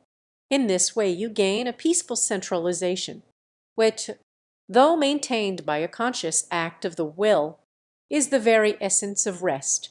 With a well-developed, trained will, your thoughts will never wander from the consciousness that all is life, all is good, and nature, from her clearly visible surface to her most arcane depths, is a storehouse for good. You have the key to her great treasures, and whatever appeals to you most at any particular time and place is that mode of the universal living spirit with which you are at the moment most in touch. Realizing this, you draw from out the universe streams of vital energy which make the very act of living a joy, which radiate from you vibrations that can turn aside all injurious suggestions. This is surely a good and sufficient reason for developing the will. Exercise for strengthening the will. The will is weak because of lack of exercise. Training the will is very much the same as training the muscles. Its development is gradual.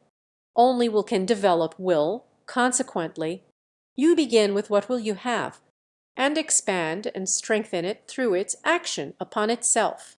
The weak will manifests in two phases, overaction and underaction, the former as impulsiveness and impetuousness, and the latter as lethargy, phlegmatism, etc. It is good to begin each day with a resolution not to hurry, and not to leave any task unfinished. Effort in this direction is of inestimable value. There should be only one object in your mind with reference to your exercise, the development of strengthening your will. At the time, have no thought of your improvement as a musician, for if there is any ulterior motive, your will training will be lost sight of. Cultivate the feeling of contentment, cultivate the sense of contentment, and begin your exercise with that feeling, determining to do it in a happy frame of mind. This is important. Take your exercise at the time of day when interruptions are least likely to occur, for 7 consecutive days, 10 consecutive minutes a day. If an interruption occurs during the exercise, start all over again.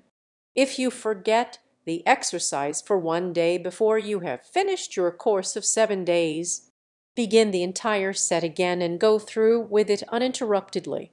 Place a notebook and pencil by your side before beginning. Now take 50 matches, beads, buttons, bits of paper, or any other small objects, and drop them slowly and deliberately into a box one by one, with a feeling of contentment and satisfaction, declaring with each movement that the one and most important thought is that you are training your will for the particular advantage of having a trained will. And this is why you should cultivate the feeling of contentment. The only method by which you can study the development of your will is by self-analysis and introspection. So, when you have finished your practice, ask yourself such questions as these. Did I believe it would really cultivate my will? Or did I do it just because I was told to? Did I actually concentrate on dropping the matches into the box? Or was I more concerned with their arrangement? Or was I distracted with other thoughts? Good or bad? Was I watching the time impatiently? Or was I consciously engaging in thoughts of satisfaction and contentment? Did I have a sense of strain? Or did it brace me up? Do I believe that it will really train my will if I faithfully follow it up long enough to prove it? Etc. Etc. Write down this series of questions and answers in your notebook. You will find it both interesting and encouraging to keep this record and thus watch your progress. Stimulating an interest in your will exercise, you can stimulate interest in your exercise by varying your resolution or intention. That is, one time hold a conscious attitude of joyously willing to will, another of powerfully willing to will, another of peacefully, and another contentedly, etc., etc. These variations in the exercise with the suggestions for introspection, which have been slightly changed, were taken from the best authority, as far as I know, along the lines of will training, and I am positive will bring the attainment of a firm, strong will and an intelligent use of it. Lesson 5. Making your subjective mind work. For you, the most potent force in the universe is the influence of the subconscious mind. The proper training of the correlation between the subliminal and the objective faculties is the open sesame that unlocks the richest of all storehouses, the faculty of remembering, and with remembering there follows natural reflections, vision, knowledge, culture, and all that tends to make of man a god, though in the germ. Dr. Edwin F. Bauer's pupil. The subject of the subjective mind greatly interests me. I am sure that had I understood what you have said concerning it, I would have realized that all that was necessary to obtain my desires was to think out exactly what I wanted, consciously place it in my subjective mind, and it would at once begin to attract ways and means for its corresponding physical or material fulfillment. Sade. Indeed, the study of the subjective mind is an all-absorbing subject. I may be able to enlighten and help you to make working realities out of what now seems to be vague and even mysterious. But it will rest entirely with you to put vitality into these suggestions, and that can only be accomplished through using them. Piobo, you mean that by making practical use of your suggestions, I will be able to attain practical results which will help not only myself, but others also. Sade. That is the idea. It has always seemed to me that the average person prefers the satisfaction of giving to another what he requires, rather than helping or teaching him how to attract the desired things to himself, which would give him in addition a feeling of assurance and liberty. You would unquestionably enjoy giving to others, and the recipient would likewise enjoy receiving, but, as a rule, it tends to pauperize the spirit of independence. Piobo, if I were to put into my subconscious mind a definite idea that all people have the same power in their subconscious minds to attract to themselves the things they desire through their own efforts, would that thought register in the subconscious minds? Sade. That would be the intelligent way of impersonally helping others to connect with their limitless supply. Piobo, you have told me before that there was a definite way of impressing the subconscious mind with a particular thought. Would you end explaining this again? Get into the spirit of your desire, sage. The process is quite different from that of retaining an idea in the so-called intellectual mind. It is necessary, above all else, to get into the spirit of your desire, and an effort to feel relaxed and confident will help you to do this. For example, if you wish to impress your subconscious mind with the sense of contentment, you must meditate on the quality of contentment. See how that affects you. If in response to your meditation you feel relaxed and confident, you may be sure that your subconscious mind has been impressed with that thought. This is getting into the spirit of contentment, not because of certain physical reasons, but because of your recognition of life's action in you in this specific direction. You have the whole of universal mind to draw from. There is no limit to the creative power of your subjective mind once you have impressed it with your intention. This example applies to everything great or small. Pupil, since my subjective mind is a part of the universal mind, if I impress it with an idea or desire, does this impression pass automatically into the universal subjective mind? Sade, your subjective mind is in essence the same as the universal subjective mind with which it is inseparably connected. It should be understood that your subjective mind receives its impressions from the objective mind and never from material things. It is therefore necessary to withdraw your thought from the material or physical thing you desire, and to mentally dwell upon the spiritual symbol of it, which is the inherent source of its formation. How to visualize and objectify the mental image, all this may seem somewhat involved to you, because it is the study of the intangible rather than the tangible, but it will unfold to you as we go on, and it will seem quite simple. All we know of the invisible is gained from what we see it do on the plane of the visible. Perhaps an illustration will give you a clearer idea of that interior part of your being, which is the support of all that which must naturally subsist in the universal here and the everlasting now. First, endeavor to realize yourself as pure spirit, the essential quality of which is good. Pure spirit is pure life, and naturally, the only thing it could desire is to manifest more and more life, without reference to the forms through which the manifestation takes place. Consequently, and the more readily it is placed in your subconscious mind, which instantly passes it into the universal mind. For example, if you want a house, a certain kind of a chair, a sum of money, or anything else, you should first ponder studiously on how the desired object originated. Meditating thus on the original spirit of the thing in question starts the creative power of your subjective mind, which is in touch with all the creative energy that exists operating in that specific direction. Suppose it is a house you desire. You will go back to the original concept of it. The idea of a house had its origin in a primary need for shelter, protection from the elements, and comfort, and out of these original desires there grew our present dwellings. So you proceed to build a house in your own consciousness first, thinking only harmonious, constructive thoughts regarding it.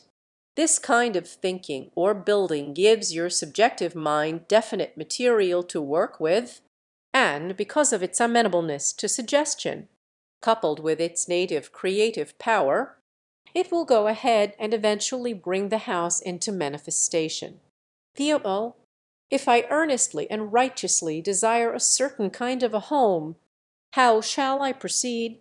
Sade, you should first form a clear conception in your objective mind of the sort of house you desire, whether 1, 2, or 3 stories, the number and size of the rooms, how many windows and doors, in short. You should mentally picture the completed house, both inside and out. Go all around the house, look over the exterior, then go indoors and examine it carefully from cellar to garret in every detail. Then drop the picture and dwell in the spiritual prototype of the house. Pupil, I do not fully understand what the spiritual prototype is. Sage, the simplest method of finding a spiritual prototype of any object is to ask yourself to what use it is to be put What does it stand for? In other words, what is the reason for its being? As we have been saying, a house is a place of shelter, comfort, protection. It might be called a refuge. Pupil, then if I want a house really a home, and there seems no ordinary way of my having it, I am to impress my desire upon my subjective mind, by mentally picturing the type of house I want, in conjunction with the ideas of shelter, comfort, and protection, and mentally live in that state of mind, while, in order to supplement a mental atmosphere of pure intention, I admit no thoughts of discord, such as anger, jealousy, doubt, fear, etc., but entertain thoughts of love, joy, beauty, and harmony. Would this not be literally living in my true mental abode? And could I not expect to see it objectified in a material home? What the house symbolizes, sage. Yes, because every physical or material thing is the result of an idea first possessed in consciousness. These ideas, which are universal by nature, are specialized by your mental picture and your concentrated effort to inhibit thoughts which concern the operation of the laws of life. This habit of thought formation, if persisted in, opens the way for the physical manifestation of the mental picture, whatever it may be, the case in point being a house. A house is in effect of a need for shelter, comfort, protection, and the like. Pupil, I have never thought before of what a house really symbolized. It seems quite natural now to think of it as an externalized object of an inward originating idea of comfort, shelter, and protection, which you have taught me is its prototype. Now, my natural impulse would be to go into the house and bolt the doors and windows, if I were afraid of some outside invasion and wanted to protect myself. Yes, this might not always give me a feeling of security. From where does that sense of real protection come? Living in the sense of protection, sage. The first necessity would be for you to have the house to go into before you could bolt the doors and windows against unwelcome intrusion or impending danger. After having acquired this refuge, it alone would not ensure complete protection. The feeling of protection is established within yourself through your knowledge that you are protected by the Almighty, ever-present, intelligent power of life.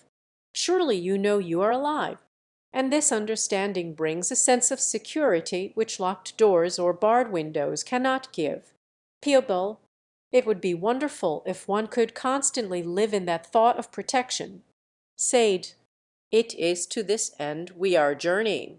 As we have seen, in the mind of man there is a power which enables him to contact the unlimited universal power of God, Spirit, and thereby envelop himself in it.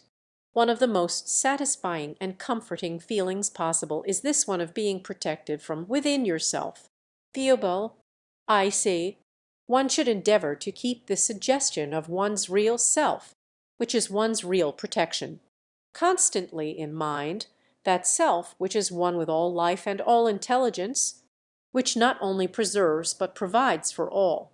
To return to the subject of the house, it being, then, the outward fulfillment or manifestation of a desire or need for shelter and protection, the mode of procedure necessary to procure it would be to get into the spirit of life's intelligent protection, and it in turn would attract the necessary conditions to bring into tangible being a house, or whatever form of refuge was most required, and visualized, sade, mentally entering into the spirit of life's amenable creative force, it will take any special form your desire gives it, which is mentally pictured or visualized.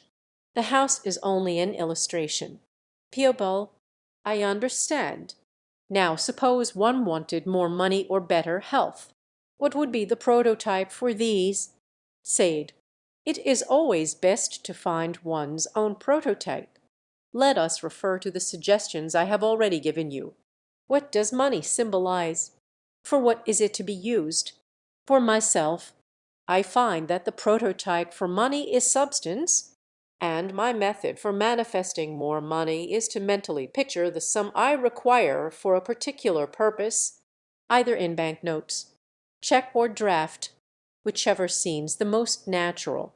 After making the clear, distinct picture, I enlarge my vision of money as the symbol of life's substance, as applied to the use I intend to put it to. I believe that money is the greatest factor for constructive exchange that we have today. How to develop health and harmony in the case of money? You would hold firmly in your mind the fact that the substance of life fills all space. It is, indeed, the starting point of all things, whether it takes the form of desired sums of money or of something else. For physical health you would endeavor to keep your thought as harmonious as possible, and mentally picture yourself as well and doing the useful, happy things in your daily life that a healthy person would naturally do, always understanding that the originating life principle in you must act harmoniously upon itself in order to produce harmonious physical results. Pupil, then, the most important point in demonstrating health is not so much the mental picture as the control of thought in a definite center, irrespective of conditions or symptoms really living in the prototype, a wholly perfect and harmonious expression of God the Father Spirit, the source of health and life. Said, exactly, and this is where your trained will comes into to help you to hold your picture and to steadfastly live in your prototype. The mental picture is the seed you plant, so to speak, and the quality of thought which you entertain most persistently impresses itself upon the subconscious mind and starts the creative energy molding itself into the form of your mental picture. Pupil, then life's only creative power is subjective mind, which reproduces on the outward or physical plane the idea with which it has been impressed. What a field of possibilities this stupendous fact opens up if one could only prove it. Said, to obtain continuous good results, it is a necessity to properly understand your relation to this great, unformed, highly impressionable power you are dealing with. If, unless your faith is built upon the solid foundation of absolute conviction, you will never be able to make practical use of it. Pupil, this solid foundation of conviction, how can it be established permanently? One day I feel sure of it, and the next my assurance seems to have turned to stone, and nothing I can do will bring it to life again. Use your creative power constructively, never destructively, sage. You give your unqualified consent that you possess this creative power when you use it constructively instead of destructively. Remember that the creative energy has only one method of operating, which is its reciprocal action from the universal mind to your subjective mind, and then from your subjective mind back into the universal subjective mind, which is its source and which unfailingly corresponds to the thought which originally generated it. Your greatest aim should be to irrevocably convince yourself that the originating spirit which brought the whole world into existence is the root of your individuality. It is ever ready to continue its creative action through you. Just as soon and just as fast as you provide these thought channels, you will find yourself the possessor of an unfailing reproductive power. Pupil, I suppose I am not unlike others, in that I am always willing to take all the credit for the good which comes to me, and unwilling to take the credit for my miseries, placing the blame on somebody or condition over which I believe I have no control. How can I overcome this wretched tendency? Sage, I can only repeat, by endeavoring steadfastly to remember that the only creative power there is has but one way of working, which is that of reciprocal action. There is only one primary because the universal subjective mind, of which your own subjective mind is a part. To gain an understanding It is necessary to be persistent in impressing your subconscious mind with the fact of its relationship to the unlimited whole. Bring your every thought and feeling into obedient connection with the best there is in you. This old saying has a world of truth in it. Of that thou best, dust if thou seest dust, God if thou seest God. Hold the thought of what you are to guide you into what you want to be pupil, which means, I suppose, that the law is always the same. The thought I maintain becomes a fact in my mental as well as in my physical plane. So I must hold the thought of what I really am in order to become what I would like to be. Sade. Yes. Endeavor never to lost sight of this fact. Pupil, like the illustration you gave of the house, it has its birth in the idea of protection, irrespective of any physical form. Sade. Protection is an inherent quality of life. Consequently, it fills all space, ever ready to be called into any form of expression. If you get into the spirit of that idea, you will see how quickly corresponding results will appear. Because the quality of the subjective mind is the same in you as it is throughout the universe, giving rise to the multitude of natural forms with which you are surrounded, also giving rise to yourself. It really is the supporter of your individuality. Your individual subjective id is your part in the great whole. As I have declared before, the realization of this will enable you to produce physical results through the power of your own thought. Pupil, that reveals to me your meaning in the Edinburgh lectures, where you say, but and his objective mind as the organ of the relative. I will never forget that fact again. Cultivate the idea of protection, sage. The idea in the absolute is the very beginning or nucleus of the thing, regardless of the form through which it expresses. For instance, the pure idea of protection exists in life itself is one of its innate qualities, and has no relation to a house of any building erected for that purpose. Pupil, then it is my objective mind or intellect which suggests to this self existing absolute power the idea of this relationship. Sade. Quite so. And if you will pattern the thought you have just expressed, telling your subconscious mind over and over again that it is the one and only creative power, which always brings into physical manifestation corresponding forms of the ideas with which it is impressed, you will realize the joys of success. Pupil, I see through a glass darkly. Is there no way to develop a keener sense of just how to awaken the subconscious mind so that it will respond more quickly? Sade. I will be happy to give you a copy of a letter I once wrote in response to a question similar to yours. This letter was considered so helpful that the men to whom it was written had it put into pamphlet form, now out of print. It seems to me that the main thing that I said in that letter was do not try. Pupil, I thought that trying was to be my main endeavor, even though it was difficult. A letter of golden leaves the sage-s letter to answer your question as to how a keener sense of subjective mind may be awakened. The answer is do not try. Do not try to make things what they are not. Subjective mind is subjective just because it lies below the threshold of consciousness. It is the builder of the body, but we can neither see, hear, nor feel it building. Just keep in your conscious mind a quiet, calm expectation that subjective mind is always at work in accordance with the habitual thought of your objective mind. And then subjective mind will take care of itself. The question is, how to keep the conscious thought in a life-enjoying and life-giving current.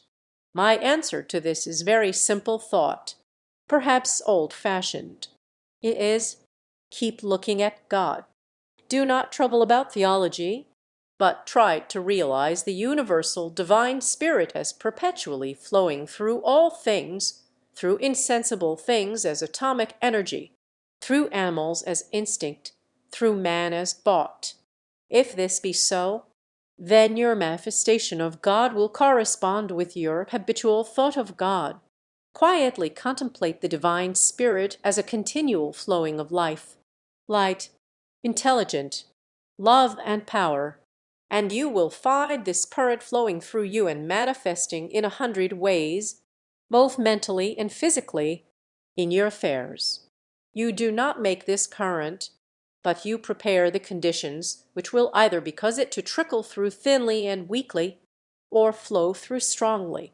You prepare the conditions on the interior side by a mental attitude of looking into the light God is light with the expectancy of thence receiving life and illumination, and on the exterior side by not denying in your work what you are trying to hold in your thought. For yourself, the simple law of enjoyment of all that you can enjoy, ruled by moderation, and toward others equally simple, the law of honesty and kindness. I know you have heard these things ever since you were a child, but what we all want is to realize our connection with the building power within. The connection is this, that the Spirit, as it flows through you, becomes you, and it becomes in you just what you take it for, just as water takes the shape of the pipe it flows through. It takes shape from your thought. It is exceedingly sensitive. How much more, then, must the pure life principle itself be sensitive? Think over this. Think it over and then think. Think of it kindly, lovingly, trustfully, and as a welcome companion. It will respond exactly. If you ask why it does this, the answer is because IT is the infinite of your real self. Let this answer suffice you. You will only darken the light by trying to analyze the divine spirit. You cannot dissect God. This does not mean being impractical, but getting to the very root of truly practical. We have our ordinary business to do, but, believe me, it is the scientific method to bring everything into the divine light. Then let your ideas be desires to see in the divine light. Let your ideas regarding it grow quietly of themselves, and you will see it in its proper and true light, whatever the thing may be. Then, when you have seen what the thing really is, go on and handle it in accordance with the 4 principles of cheerfulness, moderation, honesty, and kindness. Do not worry, and do not try to force things. Let them grow. Because, by recognizing the continual flow of the Spirit, you are providing the conditions, for life is the light which will make them grow the right way. Do not bother about the subjective mind and objective mind, or theories of any sort, or description, either mine or anyone else's, but just do what I have said and try it for 6 months, and I think you will find you have got hold of the power that works. And, after all, that is what we want. It is all summed up in this: live naturally with the Spirit and do not worry.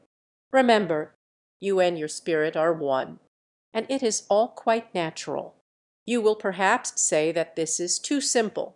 Well, we do not want to introduce unnecessary complications.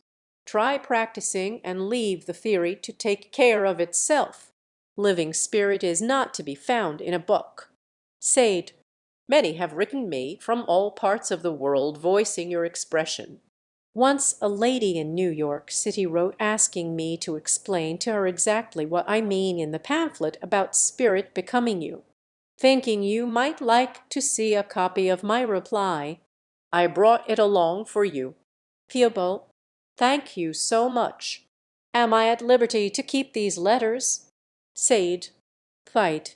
The letter of the Master with regard to the sentence in the pamphlet on the subjective mind about the spirit becoming you. I really do not see how to express my meaning any more clearly. What I mean is that in a cat it becomes a cat, and in a cabbage it becomes a cabbage, but in man, who is conscious, living intelligence, it becomes conscious, living intelligence. And if so, then, since the spirit is infinite, you can by prayer and meditation draw upon it for increased living intelligence. I And good. A little practice in this way will soon relieve you of the tendency to anger, anxiety when conditions are not to your liking and you find yourself thinking more and more about how unhappy you are because of them. Stay out of doors in the open all you possibly can. Endeavor to walk at least 2 miles every day, breathing deeply of the fresh air with this thought: "Eh, the love and the power of the universe." Right now, do not permit your thought to slip back into the old groove. Fill your mind with this declaration about yourself: you have been given dominion over every adverse condition through your power of thought. Persist in your steady recognition of this fact. Tell yourself over and over again that all is well right now in your thought and feeling. Consequently, outside conditions must and will correspond. Disease, if your body is the expression of thought, then disease must be the result of a belief that your body is subject to disease.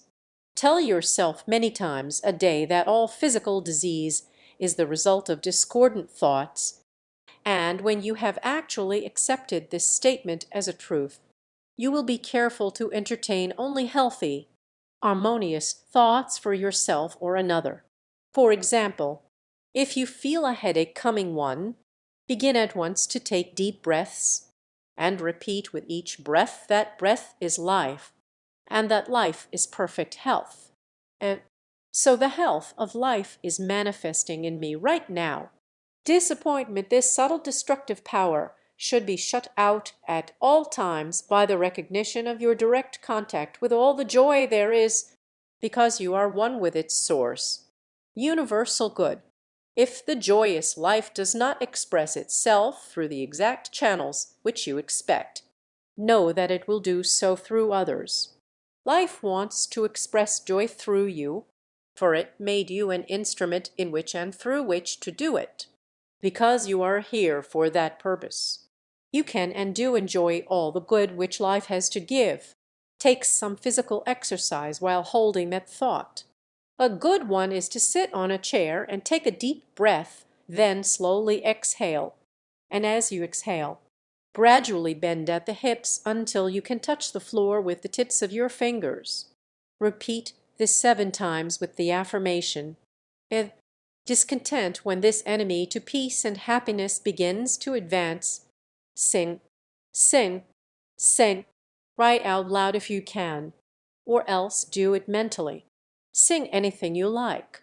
Watch your breath control, and every night put into your subconscious mind the thought that God brought you into existence for the purpose of expressing all of life's harmonies, both in you and through you, and it is your divine right to be harmony and to be harmonious in your daily experience.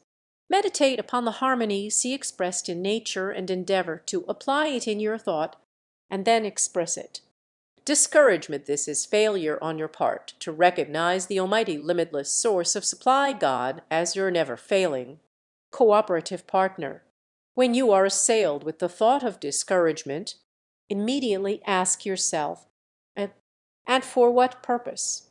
Then repeat slowly and thinkingly, a never-failing source of protection and supply.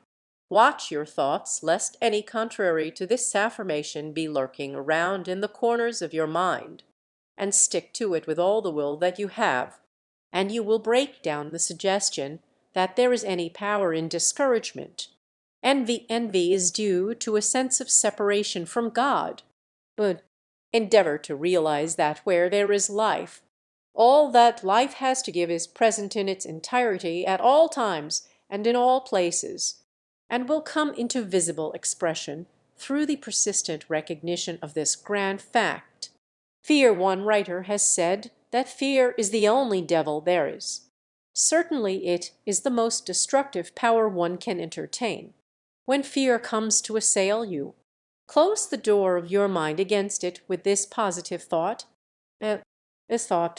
all things are possible to him who believes that the God which brought man into existence did so for the purpose of expressing his fatherly love and protection in his child. I believe in God, the Father Almighty, as my life, my intelligence, manifesting in my consciousness now. As you think this, walk briskly or take strenuous exercise.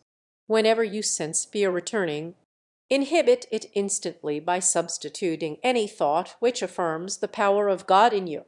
In short, fear is absolutely overcome by withdrawing your thought from the physical reason or argument which would cause you to believe in a power other than God and the spirit of life and love as your birthright. Indecision, this is a lack of the realization that your intelligence is the instrument through which the intelligence of the universe takes specific form. An effort to realize this fact should be a habit of mind, rather than spasmodic attempts made only when the necessity for decision arises. Jealousy, this is love's greatest enemy, and if permitted to dwell within your consciousness, will ultimately destroy your ability to enjoy your life. It is the reaction of the fear of loss and can be overcome through prayer and watchfulness. Reason along these lines. If I am life and I am love, I cannot lose love any more than I can lose life. When you are tempted to feel jealous, walk long trances as frequently as possible and keep your thought on love itself, not on any one person whom you love, but just love and its attributes. Think of God as love. Keep all thought of personality out of mind, and you will find that love will spring up in you as a fountain of everlasting love and life and fill your consciousness through and through. Self-condemnation, the instant you begin to blame yourself for having done the wrong thing or for not having done the right thing, put this thought into your consciousness to the exclusion of every other. If take the exercise of bending the body from the hips without bending the knees so that you can touch the floor with the tips of your fingers, inhaling as you life the body, and exhaling every time you bend. Repeat this exercise 16 times, accompanied by the affirmation just given. Self-indulgence, this is brought about by lack of willpower and evidence of a weak will. It means failure, because you have no thought power to give the unformed energy of life the particular thought material necessary to produce desired results. Absolute mental thought control is the one and only thing which is necessary for you to do, to me, or to have what you want. Without it, you scatter your forces. If you permit your thoughts to run riot without restraint, the conditions of your life will become chaotic. For example, a friend does something of which you do not approve, or perhaps your present circumstances are undesirable. Refuse to let your thought dwell on the injustice of your friend, for dwelling on it would only produce greater unhappiness for you. Control your thought and do not think of your friend in this connection. Instead, consider the many fine attributes of friendship, and this will restore harmony. Do the same in regard to your unpleasant circumstances. Do not picture them mentally and say to yourself, but repeat the glorious truth which I have previously referred to, and etc. Divine operation is always for greater advancement and better things. You will experience this if you cling faithfully to this line of reasoning. Sensitiveness, a highly sensitive mind, is simply at self. Mind, a form of unadulterated selfishness. Your feelings are hurt because someone says something which you do not like, or does something which displeases you, or conversely, he fails to say or to do what you think he should. To eradicate this baneful thought habit, use the same method of argument as for self-indulgence. And if faithful in your mental work, your efforts will be rewarded, and you will free yourself. Unhappiness, a continually unhappy state of mind, is the direct result of constantly viewing life from the physical standpoint as though that were life's only reality. Every night, before you go to sleep, put well into your subconscious mind this thought, and that is the mind of divine love and divine power. Every morning meditate upon this thought. Use it as your shield and buckler at the first suggestion of any sense of unhappiness. You will soon find that the tendency to be disconnected and unhappy will vanish, and happier conditions will come into your experience. Lesson 7. Putting your lessons into practice just as I am completing this manuscript for the printer. The idea suggests itself that it will also be helpful to give a definite idea, in formula form, of how to be and have what you want. First, you should endeavor to learn to be as near the perfect reflection of your own idea of God as possible, in thought and action. It may seem impossible at first thought to even approach such a goal, but reflection upon the thought that God made you out of himself, because he wished to see and feel himself in you, will help you to persevere. When you first began to learn to read, no doubt you felt in your childish way that it would be wonderful to read as well as the grown-ups could. You kept on trying, and then you read. Perhaps you have a big desire which you would give your life to have fulfilled.